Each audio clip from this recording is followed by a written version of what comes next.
परिसर के भीतर नंदी का रुख यानी किशोर मुख करके वो बैठे। इसके साथ ही वो तमाम नक्शे जो यहाँ के मालिकाना हक को भी बयां करते हैं और प्राचीन समय से यहाँ पर कहाँ कौन सी मूर्ति और मंदिर स्थापित था उसके बारे में भी बताते हैं। एक नहीं कई कई सबूत हैं जो यहाँ पर पेश किए जा रहे हैं।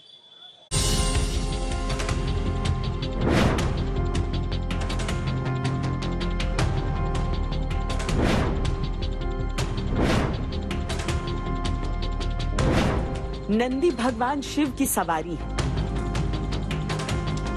भारत के हर शिव मंदिर में नंदी की प्रतिमा का मुंह जिस ओर होता है उसके ठीक सामने शिवलिंग अवश्य होता है।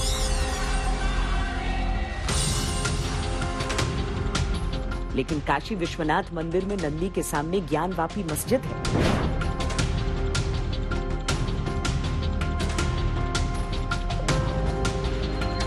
सारी जिरह और बहस का पहला सवाल यहीं से उठता है कि यहाँ नंदी के सामने शिवलिंग क्यों नहीं?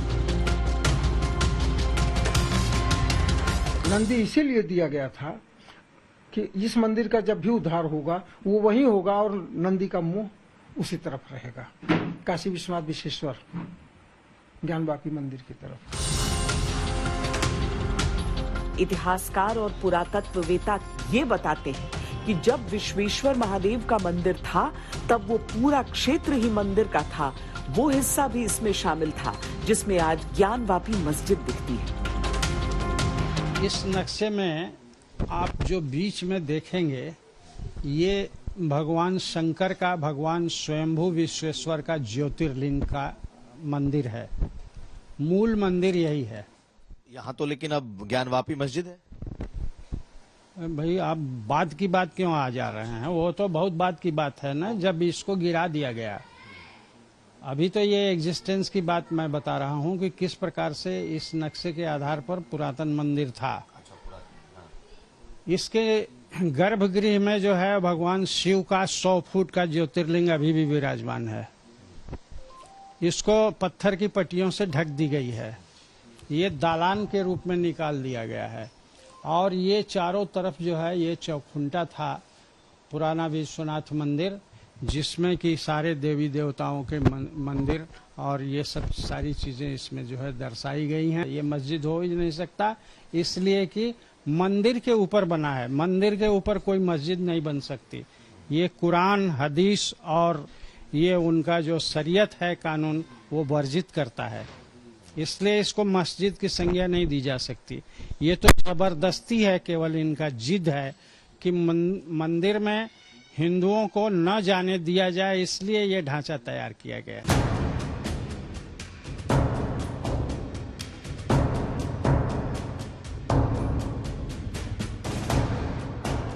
सच क्या है?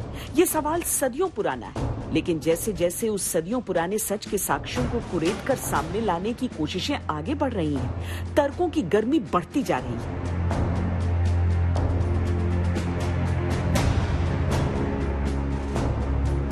कोर्ट का आर्डर तो सबको मानना ही पड़ेगा, पर बेमन से ये कहना बड़ा मुश्किल है कि मन से मान रहे हैं कि नहीं, क्योंकि बहरहाल इस कंट्री के 3 स्तंभ हैं, उनमें जुडिशरी एक पार्ट है और जुडिशरी जो ऑर्डर देगी वो सबको फॉलो करना भी चाहिए। देश इसी प्रकार से चलता है। आप खुश नहीं हैं? खुश या नाखुश होने की कोई बात ही नहीं है। कोर्ट सर्वोपरि है, उसके ऑर्डर्स को हमें फॉलो करना है। देखिए, अब उधर जाने की लड़ाई तो कोर्ट के समक्ष पेंडिंग है। अब जो कोर्ट डिसाइड करेगा उसी हिसाब से तय होगा। परंतु जो 90 के पहले जो चलता रहा है, 91 या 92 के पहले जो चलता रहा है कि भाई बाद में चला कि साल में एक दफे पूजा होना है चैत नवरात्र की चतुर्थी के दिन, तो उस हिसाब से होता रहा। कोई अवरोध उन लोग नहीं करते रहे, कभी कोई विरोध नहीं करते रहे, इस प्रकार से बराबर सहयोग करते रहे। अब ये परिवर्तन आएगा तो कोर्ट का आदेश सर्वोपरि है, उसमें इस समय मुमकिन नहीं, कुछ कहना तो मुनासिब भी नहीं है। अब उसका हम लोग सम्मान करते हैं, जो कोर्ट कहेगी वो मानेंगे हम लोग। अपने हिसाब का ही तो आया, तो बिल्कुल माफी का तो हम लोग प्रसन्न है। सम्मान तो हम लोग सब दिन पूजा करेंगे, हम तो इसमें बड़ा गौरवान्वित हैं।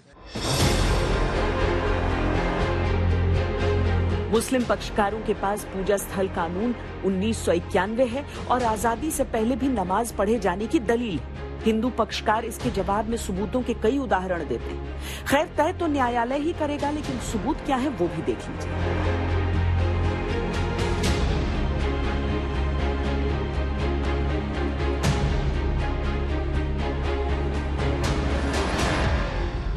इसी के ऊपर इन्होंने 3 गुम्बद बनाए। इतिहासकार राम प्रसाद सिंह के अनुसार ज्ञानवापी परिसर में बना भगवान शिव का विश्वेश्वर मंदिर कई बार बना और तोड़ा गया। उनके अनुसार 1669 में औरंगजेब ने इसे तोड़कर ऊपर मस्जिद बना दी।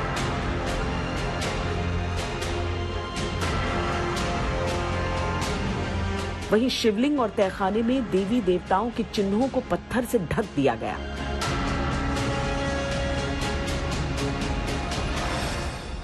इसी के नीचे मौजूद है। इसका जो दालान है पत्थर की पट्टियों से जो ढक दिया गया है, उसके नीचे 100 फुट के ज्योतिर्लिंग अभी भी विराजमान, यानी कि खुदाई होने पे वो निकल सकता है, निकलेगा, अपने स्थान पर है। पत्थर लगा के बंद किया गया है। ये हमारा, अगर ये पत्थर का दरवाजा हटा दिया जाए, पत्थर हटा दिया जाए, तो ये हमारा पूरा दरवाजा जो है वो गर्भगृह में खुलता है। गर्भगृह किधर का? गर्भगृह में खुलता है, समझ रहे हैं, जो पश्चिम दिशा में लगा करके बंद किया गया है। गर्भगृह किधर की तरफ जाने का, कहाँ का? बीच में है, जो बीच का गुम्बद है, बीच का वो इस समय वर्तमान में 3 गुम्बद हैं।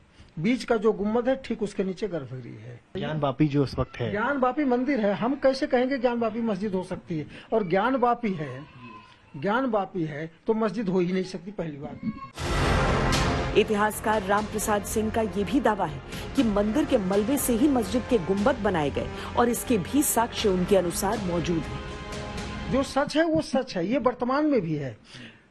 यह हिंदू समाज भी कहता है कि जब मंदिर तोड़ा गया तो उसके मलबे से ही ये 3 गुम्बद बनाए गए। ऐसा अयोध्या में भी हुआ था, ऐसा जो है मथुरा में भी हुआ था। ऐसा करते ये लाएंगे कहाँ से मलबा, उसी मलबे से ये गुम्बद बनाए गए। इतिहासकारों में मंदिर के मलबे से मस्जिदों के निर्माण को लेकर भी अपने अपने तर्क हैं। अब जो नई इमारतें बनाई जाती थीं उसमें 2 तरह की प्रक्रियाएं होती थीं। एक ये संभावना हो सकती है कि इन इमारतों को, वहाँ पर जो मंदिर थे उनको तोड़ा गया हो। दूसरा ये भी होता था कि कई बार बहुत सारे मंदिर, बहुत सारी इमारतें भग्नावशेष बनकर रह जाती थीं, क्योंकि उनका भी प्रयोग अलग अलग समय पर होता रहता था और फिर वो प्रयोग से बाहर चली जाती थीं, तो वैसे ही पड़ी रहती थीं। और हिंदुस्तान में क्या, पूरी दुनिया में ये परंपरा रही है कि कोई चीज़ पुरानी हो जाती है और जब एक नई इमारत बनाई जाती है तो पुरानी इमारत में जो ईंटें हैं, पत्थर हैं, उनका इस्तेमाल कर करके नई इमारत बना ली जाती है। सर्वे का पूरा सच तो फाइनल रिपोर्ट दाखिल होने के बाद अदालत से सामने आएगा, लेकिन वीडियोग्राफी में शामिल रहे कैमरामैन ने जो देखा वो सबूतों की कहानी खुद सुनाता है। में जब नीचे झांक के देख रहे हैं तो वहां पे भी कमल बने दिख रहे हैं, कमल बने हैं। बाकी सारे मतलब वो सारी चीजें दिख रही हैं जो एक हिंदू सभ्यता में यूज होता है। ब्रह्मा जी का चिन्ह, हाँ, जो चिन्ह दिखाई देते हैं, जो जनरली ज्यादातर हिंदू धर्म में इस्तेमाल किए जाते हैं। ज्ञानवापी परिसर से जुड़ी मान्यताएं, रिवाज, रीतियों और आस्थाओं को प्रतीक्षा है सच की, ताकि न्याय और अन्याय की सच्ची तस्वीर सामने लाई जा सके।